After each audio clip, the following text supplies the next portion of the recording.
प्रिय विद्यार्थियों, education planet channel Nohar पर आपका स्वागत है। आज के इस वीडियो में कक्षा 6 सामाजिक विज्ञान की पुस्तक सामाजिक एवं राजनीतिक जीवन, इस पुस्तक का चैप्टर नंबर 9 शहरी क्षेत्र में आजीविका, इसके हम पाठ्य पुस्तक के प्रश्नोत्तर इस वीडियो में कर रहे हैं। प्रारंभ करते हैं प्रश्न नंबर 1 से। पहला प्रश्न है, नीचे लेबर चौक पर आने वाले मजदूरों की जिंदगी का विवरण दिया गया है।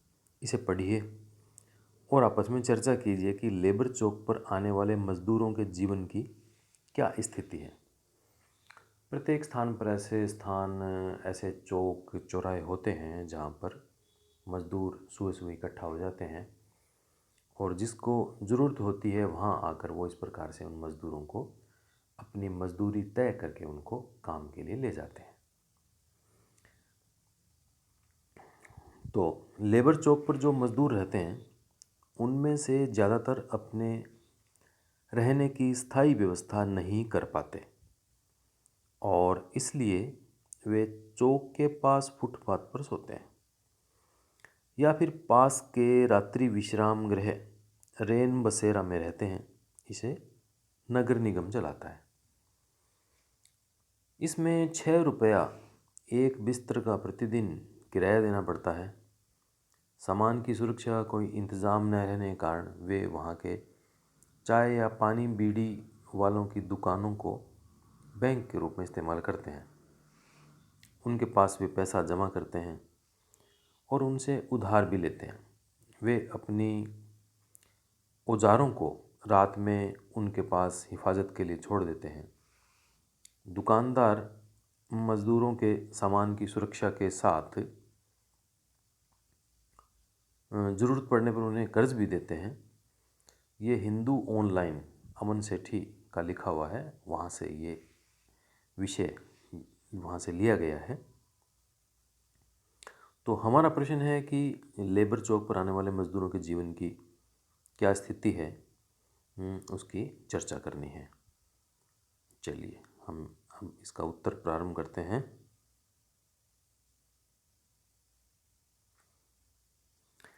लेबर चौक पर आने वाले मज़दूरों के पास स्थायी काम नहीं होता। आज काम मिल गया कल नहीं मिला, ऐसा हो सकता है। वे दिहाड़ी मज़दूर होते हैं। दिहाड़ी मज़दूर वो होते हैं जिसको काम मिला तो उनको पैसे मिल गए और विभिन्न तरह का वो काम करते हैं, जैसे मकान बनाने का काम करने वाले कारीगर या मज़दूर, घरों में रंग पेंट करने वाले मिस्त्री, फर्नीचर का काम करने वाले मिस्त्री, वज़न उठाने या खुदाई का काम करने वाले मज़दूर आदि। स्थायी काम न होने के कारण गरीबी में जीवन वो व्यतीत करते हैं। इनके रहने और खाने की कोई स्थायी व्यवस्था नहीं होती और जिसे काम नहीं मिलता उसे पूरा दिन लेबर चौक पर ही बैठे रहना पड़ता है और शाम को खाने के लिए उधार लेना पड़ता है। और जब कई दिनों तक लगातार काम नहीं मिलता तो कभी कभी भूखे पेट भी सोना पड़ता है। इनके साथ कार्यस्थलों पर अच्छा व्यवहार नहीं किया जाता।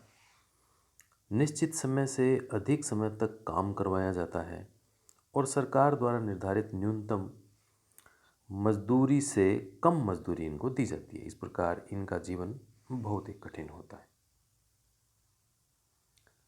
प्रश्न नंबर 2, निम्नलिखित तालिका को पूरा कीजिए और उनका काम किस तरह से अलग है इसका वर्णन कीजिए। नाम, फिर काम की जगह, आय, काम की सुरक्षा, सुविधाएं, स्वयं का काम या रोजगार। बच्चू, मांझी, हरप्रीत और वंदना, निर्मला, सुधा। तो ये इसका उत्तर हम लेते हैं। देखिए, पहले बच्चू मांझी, काम की जगह क्या है इसकी? सड़क। आय 100 रुपये प्रतिदिन। काम की सुरक्षा नहीं है, सुविधा नहीं है। स्वयं का काम या रोजगार, स्वयं का काम है। हरप्रीत और वंदना, काम की जगह शोरूम। आय अच्छी आय लेकिन निश्चित नहीं। काम की सुरक्षा है, सुविधाएं कार और फ्लैट खरीद लिया है। और स्वयं का काम या रोजगार, स्वयं का काम। इसके बाद में निर्मला और सुधा की बात करते हैं।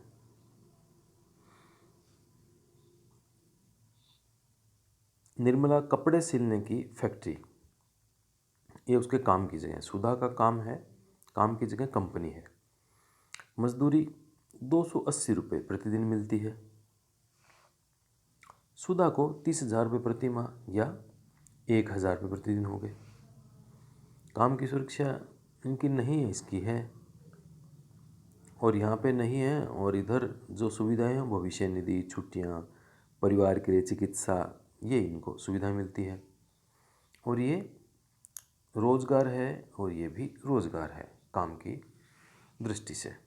तो ये हमने सुधा, निर्मला और हरप्रीत और वंदना और बच्चू मांझी, इनके हमने काम का स्थान, आय, काम की सुरक्षा, सुविधा, स्वयं का काम या रोजगार, इस दृष्टि से हमने इनकी तुलना की है।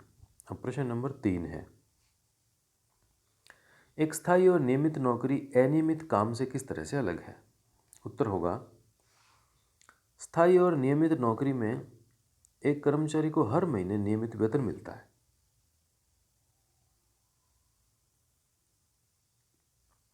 इसके अलावा अन्य लाभ प्राप्त करता है, जैसे बुढ़ापे के लिए बचत, छुट्टियां, अपने परिवार के लिए चिकित्सा सुविधाएं आदि।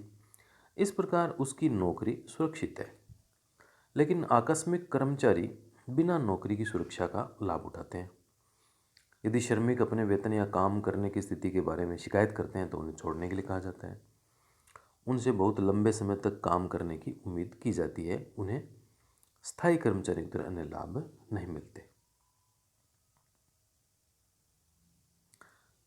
प्रश्न नंबर 4, सुधा को अपने वेतन के अलावा और कौन से लाभ मिलते हैं? सुधा एक कंपनी के साथ एक स्थायी कार्य करता है, उसे अपने वेतन के साथ कई लाभ मिलते हैं, जैसे बुढ़ापे के लिए बचत, उसके वेतन का एक हिस्सा सरकार के पास एक कोष में रखा जाता है। वह इन पर बचत पर ब्याज अर्जित करेगी। जब वह इस नौकरी से रिटायर होगी तो उसे वह पैसा पेंशन के रूप में मिलेगा। दूसरा लाभ मिलता है छुट्टियाँ, रविवार और राष्ट्रीय त्यौहार की छुट्टियाँ मिलती है। वार्षिक अवकाश के रूप में उसे भी कुछ दिन मिलते हैं। तीसरी,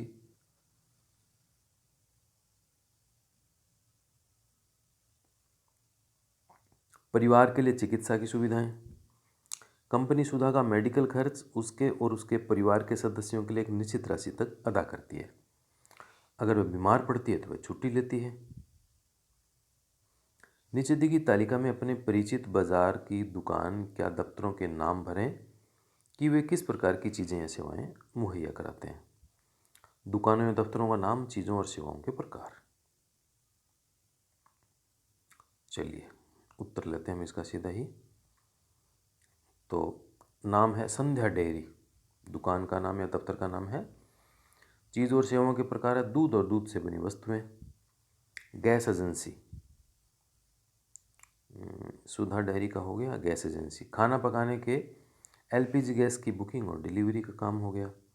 दिल्ली जल बोर्ड दिल्ली में पानी की सप्लाई करता है।